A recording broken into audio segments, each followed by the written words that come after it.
মৰমৰ ছাত্ৰ ছাত্ৰীসকল, চতুৰ্থ শ্ৰেণীৰ ছাত্ৰ ছাত্ৰীসকলৰ স্পন্দনৰ দ্বিতীয় অধ্যায়টো সমাজৰ পাঠ 1 পিতৃ মাতৃ। এই পাঠটোৰ আজি যিখিনি প্ৰশ্ন উত্তৰ আছে এই প্ৰশ্ন উত্তৰখিনি তোমালোকৰ লগত আলোচনা কৰিম। তোমালোকৰ 26 নম্বৰ পৃষ্ঠাত আছে আমাৰ এই ক্ৰিয়াকলাপখিনি। পাঠভিত্তিক ক্ৰিয়াকলাপ পাঠভিত্তিক।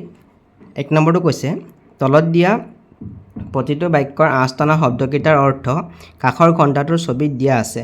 আঁচটনা শব্দকেইটাৰ অৰ্থটো ঘণ্টাটোৰ পৰা আনি সেই শব্দটোৰ ঠাইত অৰ্থটো বহুৱাই বাক্যটো তোমাৰ বহীত পুনৰাই লিখা। এতিয়া ইয়াত এটা বাক্য দিছে, বাক্যবোৰৰ তলত কিছুমান শব্দত আঁচ টানিছে। এই আঁচটনা শব্দটোৰ অৰ্থ এই ঘণ্টাটোত থকা শব্দবোৰৰ লগত কোনোবা এটাৰ লগত মিলিব। গতিকে ইয়াত মিলাই পিনি আমি বাক্যটো নতুনকৈ লিখিব লাগে। পিতৃ মাতৃয়ে সন্তানৰ নিমিত্তে স্বাৰ্থ ত্যাগ কৰে। এতিয়া স্বাৰ্থ শব্দটোৰ অৰ্থ ইয়াত সোমাই আছে। স্বাৰ্থ শব্দটোৰ অৰ্থ হৈছে নিজৰ হিত। নিজৰ হিত বুলি লিখি আমি বাক্যটো সম্পূৰ্ণ লিখিব লাগিব। পৰ্বতখন দুৰ্গম হাবি আৰু কাঁইটেৰে গঞ্জ শব্দটোৰ অৰ্থ হ'ল ঠাস হোৱা। পিতৃ মাতৃৰ মনৰ সন্তানসকল সদায় সন্ত মানে হ'ল সাধু। পিতৃ মাতৃ আমাৰ শ্ৰেষ্ঠ বন্ধু, শ্ৰেষ্ঠ হ'ল উত্তম, শ্ৰেষ্ঠ মানে হ'ল উত্তম। পিতৃ মাতৃ জীৱন্ত দেৱতা, স্নেহ আৰু পৰোপকাৰৰ অৱতাৰ, স্নেহ মানে হ'ল মৰম। এতিয়া এই গোটেইকেইটা শব্দ বাক্যকেইটা আমি নতুনকৈ লিখিব লাগে। ক নম্বৰটো আছিলে পিতৃ মাতৃয়ে সন্তানৰ নিমিত্তে নিজৰ হিত ত্যাগ কৰে। স্বাৰ্থ আছিলে এইটো নিজৰ হিত লিখিব লাগিব। পৰ্বতখন দুৰ্গম হাবি আৰু কাঁইটেৰে গঞ্জ আছিলে, গঞ্জ মানে হ'ল ঠাস হোৱা। পিতৃ মাতৃৰ মনত সন্তানসকল সদায় সাধু, ইয়াত সন্ত বুলি আছিলে আমি সাধু বুলি লিখিব লাগিব। পিতৃ মাতৃ আমাৰ উত্তম বন্ধু, ইয়াত শ্ৰেষ্ঠ বুলি আছিলে গতিকে আমি উত্তম লিখিম। পিতৃ মাতৃ জীৱন্ত দেৱতা, মৰম আৰু পৰোপকাৰ অৱতাৰ, ইয়াত স্নেহ আছিলে গতিকে আমি লিখিলোঁ মৰম। 2 নম্বৰটো কৈছে আমাক তলত দিয়া প্ৰশ্নবোৰৰ শুদ্ধ উত্তৰটো বাছি উলিয়াই সঠিক বৃত্তটো পূৰ কৰা। ঈগল চৰাইটোৱে পৰ্বতৰ টিঙত এৰি থৈ যোৱা কেঁচুৱাটো কোনে কোলাত তুলি আনিছিল? উত্তৰটো হৈছে কেঁচুৱাটিৰ পিতৃয়ে, কেঁচুৱাটোৰ মাতৃয়ে, যুঁজাৰু চিপাহীসকলে, ওচৰ চুবুৰীয়াই। শুদ্ধ উত্তৰটো হ'ব কেঁচুৱাটোৰ মাতৃয়ে। ইয়াত গতিকে খ নম্বৰটো তোমালোকে ইয়াত গোল চিন দিব লাগিব। তাৰপিছতে দিছে আমাক লেখকে পিতৃ মাতৃক জীৱন্ত দেৱতা, স্নেহ আৰু পৰোপকাৰৰ অৱতাৰ বুলি কৈছে কাৰণ সন্তানৰ নিমিত্তে তেওঁলোকে কান্দি চকুৰ পানী টুকি থাকে, অনবৰতে আনন্দ কৰি থাকে, দুখ বেজাৰ সহ্য কৰি থাকে, সদায় মনত বেজাৰ কৰি থাকে। ইয়াৰ শুদ্ধ উত্তৰটো হ'ব গটো শুদ্ধ হ'ব। দুখ বেজাৰ সহ্য কৰি থাকে, ইয়াত গটো তোমালোকে গোল চিন দিব লাগিব।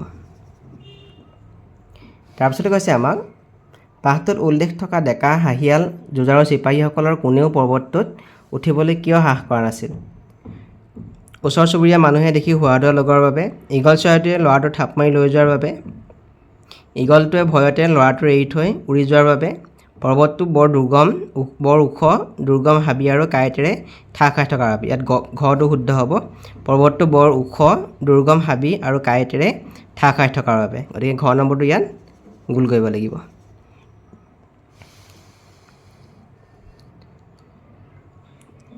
তাৰপিছত কৈছে ওপৰৰ দ্বিতীয় তৃতীয় প্ৰশ্ন দুটাৰ উত্তৰ কিয় শুদ্ধ তুমি বাছি ল'লা কোৱা। এইটো তোমালোকে নিজেই ক'বা। 4 নম্বৰটো কৈছে তলত দিয়া শুদ্ধ বাক্যবোৰৰ কাষত বাকচৰ ৰাইট চিন দিয়া। ইহসংসাৰত পিতৃ মাতৃ হৈছে আমাৰ শ্ৰেষ্ঠ বন্ধু, এইটো শুদ্ধ গতিকে ইয়াত ৰাইট চিন দিব লাগিব। পিতৃ মাতৃয়ে সন্তানক স্বাৰ্থৰ বাবেহে মৰম কৰে, গতিকে এইটো হ'ব অশুদ্ধ, স্বাৰ্থৰ বাবে মৰম নকৰে। সন্তানৰ সুখ উন্নতি আৰু যশস্যা হোৱাটো সকলো পিতৃ মাতৃয়ে কামনা কৰে, এইটো শুদ্ধ গতিকে ৰাইট চিন দিব লাগিব। শুই থকা কেঁচুৱাটো থপিয়াই নি ঈগলটোৱে পৰ্বতৰ টিঙত তুলিছিলগৈ, এইটো শুদ্ধ গতিকে এইটো ৰাইট চিন দিব লাগিব।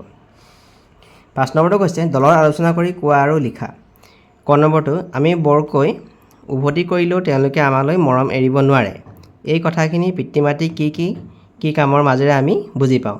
ইয়াৰ উত্তৰটো এনেকৈ হ'ব আমি বৰকৈ উভতি কৰিলেও তেওঁলোকে আমালৈ মৰম এৰিব নোৱাৰে। এই কথাখিনি আমি পিতৃ মাতৃৰ কিছুমান কামৰ দ্বাৰা বুজি পাওঁ। এই কামবোৰ হ'ল পিতৃ মাতৃ কিবা ভাল বস্তু পালে নিজে নাখায় সন্তানক খুৱায়, ভাল কাপোৰ নিজে নিপিন্ধি সন্তানক পিন্ধায়, সন্তানৰ চকুত চকুপানী ওলালে তেওঁলোকৰ চকুতো চকুপানী ওলায়, সন্তানৰ দুখত তেওঁলোকে বেজাৰ কৰে, সন্তান বেয়া হ'লেও তেওঁলোকৰ মনত ভাল, কুৰূপ হ'লেও সুন্দৰ, দুষ্ট হ'লেও সন্ত, মৰাৰ সময়তো পিতৃ মাতৃয়ে সন্তানক আশীৰ্বাদ কৰিহে প্ৰাণ এৰে। গতিকে এইখিনি কথাৰ পৰা আমি বুজি পাম যে কি আমি বৰকৈ উভতি কৰিলেও পিতৃ মাতৃয়ে আমালৈ মৰম এৰিব নোৱাৰে। খ নম্বৰটো ডেকা হাঁহিয়াল যুঁজাৰু চিপাহীসকলে পৰ্বতটোৰ পৰা কেঁচুৱাটো আনিবলৈ সাহস নকৰিলে কিন্তু মাকজনীয়ে একো ভয় নকৰি কেঁচুৱাটো আনিছিল কিয়? ইয়াৰ উত্তৰ এনেকৈ হ'ব ডেকা হাঁহিয়াল যুঁজাৰু চিপাহীসকলে পৰ্বতৰ পৰা কেঁচুৱাটো আনিবলৈ সাহস নকৰিলে, কিন্তু মাকজনীয়ে একো ভয় নকৰি কেঁচুৱাটো আনিছিল। ইয়াৰ কাৰণ হ'ল সন্তানৰ প্ৰতি পিতৃ মাতৃৰ অপৰিসীম মৰম আৰু ভালপোৱা থাকে।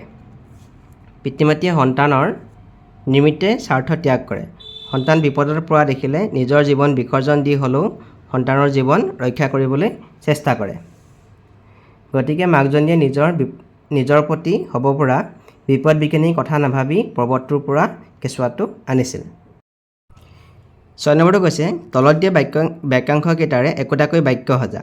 উভতি চা, উভতি ধৰ, উভতি নাচ, ডাঙৰ দীঘল কৰ, দুখ বেজাৰ সহ, খোৱা দোৱা লাগ। এই প্ৰতিটো বাক্যাংশৰ পৰা আমি একোটাকৈ বাক্য লিখিব লাগিব।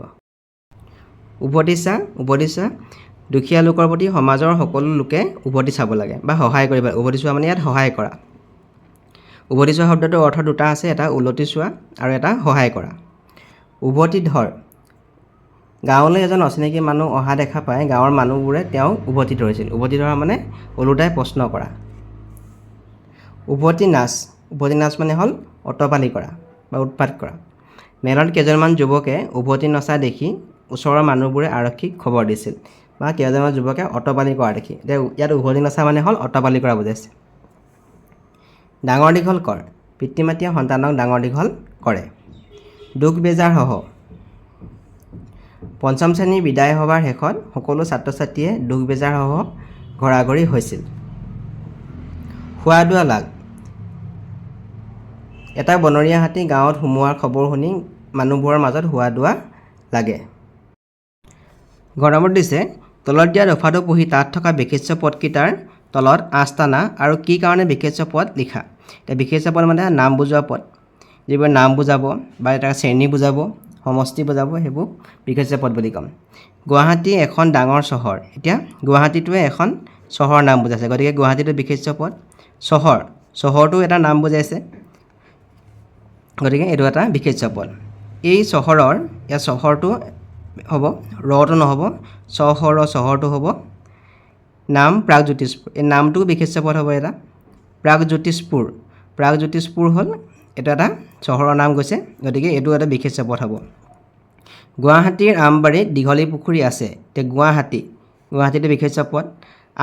আমবাৰীটো এটা ঠাইৰ নাম বুজাইছে, আমবাৰী, গতিকে এইটো বিশেষ্য পদ হ'ব। দীঘলী পুখুৰী এটা পুখুৰীৰ নাম, গতিকে এইটো এটা বিশেষ্য পদ হ'ব। এই পুখুৰী প্ৰাগজ্যোতিষপুৰ ৰজা ভগদত্তই খন্দুৱাইছিল। এতিয়া পুখুৰীটো এটা বিশেষ্য পদ হ'ব, এইটো নিৰ্দিষ্ট জলাশয় বুজাইছে। প্ৰাগজ্যোতিষপুৰ এইটো বিশেষ্য পদ হ'ব। ৰজাটো এটা বিশেষ্য পদ হ'ব। ভগদত্তটো হ'ল এটা ৰজাৰ নাম, ভগদত্তটো আমি বিশেষ্য পদ হ'ব। ভগদত্তৰ এটা প্ৰকাণ্ড হাতী আছিল, এইটো হাতীটো বিশেষ্য পদ হ'ব। তাৰপিছত হাতীটোৰ নাম আছিল, হাতীটো এটা বিশেষ্য পদ, নামটো বিশেষ্য পদ আছিল সুপ্ৰতীক, এতিয়া সুপ্ৰতীকটোৱে বিশেষ্য পদ হ'ব। ভগদত্তই সুপ্ৰতীকৰ পিঠিত উঠি মহাভাৰতৰ যুদ্ধত ভাগ লৈছিল, এতিয়া পিঠিটো বিশেষ্য পদ হ'ব, এটা শৰীৰৰ এটা অংশ। মহাভাৰত হ'ল এখন যুদ্ধ, এইটো নাম, মহাভাৰতৰ নাম যুদ্ধ। এতিয়া যুদ্ধ শব্দটো এটা বিশেষ্য পদ হ'ব। এতিয়া ইয়াত যিকেইটা আঁচটনা শব্দ আছে সেইকেইটা বিশেষ্য পদ। কি কাৰণে বিশেষ্য পদ হৈছে আমি লিখিম এতিয়া। গুৱাহাটীটো চহৰৰ নাম বুজাইছে, গতিকে এইটো বিশেষ্য পদ হ'ব। চহৰটো এটা বিশেষ্য পদ, বিশেষ ঠাই বা বাসস্থান বুজাইছে। চহৰটো কি বুজাইছে? বিশেষ ঠাই বা বাসস্থান, গতিকে এইটো বিশেষ্য পদ হ'ব। প্ৰাগজ্যোতিষপুৰ এইটো চহৰৰ নাম, গতিকে এইটো বিশেষ্য পদ। গুৱাহাটীটো ঠাইৰ নাম, ইয়াত লিখিছোঁ আমি। আমবাৰীটো ঠাইৰ নাম। দীঘলী পুখুৰী এইটো পুখুৰীৰ নাম, গতিকে বিশেষ্য পদ।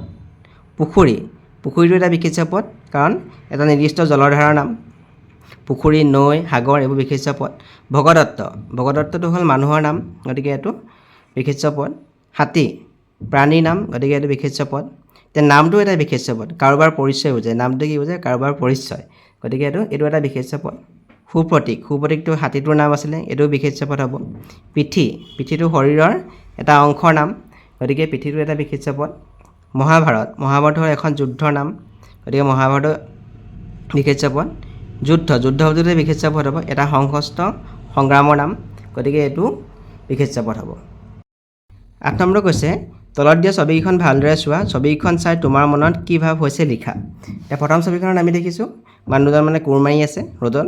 কোৰ মাৰি থকা দেখি এজন ল'ৰাই বা এজনী ছোৱালীয়ে পানী লৈ আহিছে, পানী দিবলৈ লৈ আহিছে।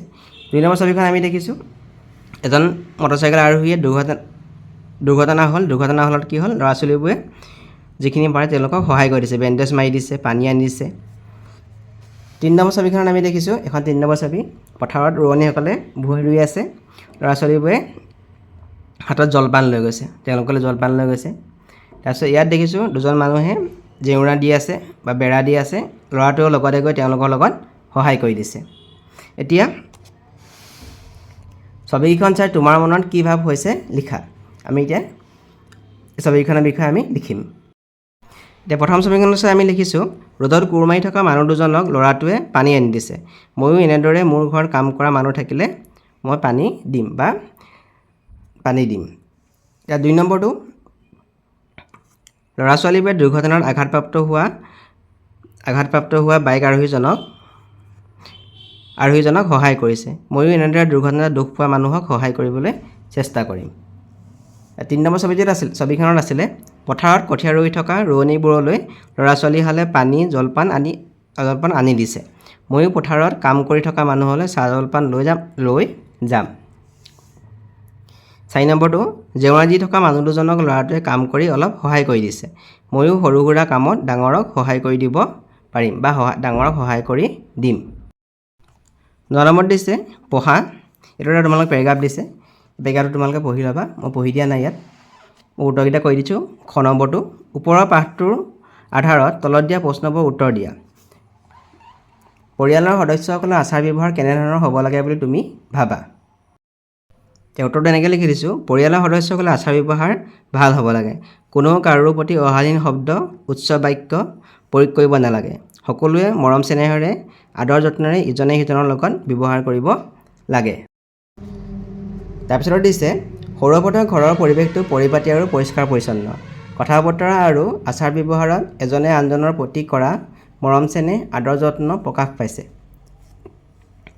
সৌৰভৰ ঘৰখনৰ এই পৰিৱেশটো তোমাৰ গাঁও বা অঞ্চলটোৰ বাবেও দৰকাৰী বুলি তুমি ভাবানে? ইয়াৰ উত্তৰটো আমি এনেকৈ লিখিম, হয়, সৌৰভৰ ঘৰৰ পৰিৱেশটো মোৰ গাঁও বা অঞ্চলটোৰ বাবেও দৰকাৰী। পৰিয়ালটোৱে এটি সুখী ভাল আচৰণ, মৰম চেনেহ, আদৰ যত্ন, পৰিষ্কাৰ পৰিচ্ছন্নতা, সন্মান প্ৰদৰ্শন কৰা, শ্ৰদ্ধা, ভক্তি, দয়া, সহনশীলতা, সহযোগিতা আদি শিকে। তেনে শিশু ডাঙৰ হৈ সমাজৰ অন্য লোকৰ লগতো সুস্থিৰভাৱে মিলিব পাৰে। গতিকে এখন সুস্থ আৰু সবল সমাজ গঢ়িবৰ বাবে পৰিয়ালৰ বিশেষ ভূমিকা আছে। সমাজত বসবাস কৰা যিকোনো এটা পৰিয়ালৰ ভাল গুণবোৰ যেনে পৰিষ্কাৰ পৰিচ্ছন্নতা, আদৰ যত্ন, মৰম চেনেহ, ভদ্ৰ আচৰণ, সহযোগিতা, সন্মান প্ৰদৰ্শন কৰা আদি গুণবোৰ যদি সমাজৰ অন্য লোকেও অনুকৰণ কৰে তেন্তে সকলোৱে মিলি এখন সুন্দৰ আৰু সবল সমাজ গঠন কৰিব পাৰিব।